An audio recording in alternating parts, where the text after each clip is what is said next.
Ayon mga katutay, andito na naman ang inyong lingkod, ang nag-iisang katutay, upang maghatid ulit ng isang good news tungkol sa ating prinsesa.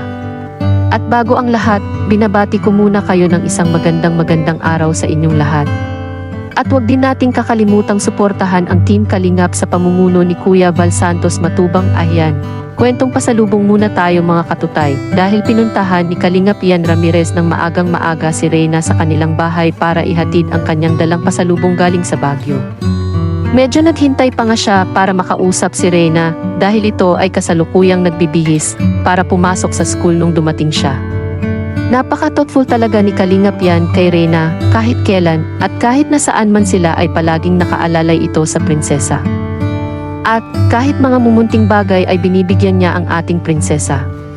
Kagaya nga ng sabi ni Kalingap Ian, hindi nasusukat ang isang bagay sa presyo nito. Ang importante ay nakaalala ka at hindi nakakalimot magbigay. Which is very true mga katutay. Siya nga pala, mapapanood ninyo ng buo ang video na ito sa channel ni Ian Ramirez. Natuwa naman si Reyna sa natanggap niyang pasalubong na coin purse, strawberry jam at scarf. Short update lang ito mga katutay, abangan ang next upload ko tungkol sa pagbabalik tanaw episode 5 bukas ng umaga November 24 Philippine Time. Maraming salamat muli sa pagbisita sa aking channel at huwag din kakalimutang magtamsak mga katutay, pagpalain kayo palagi ng Panginoon.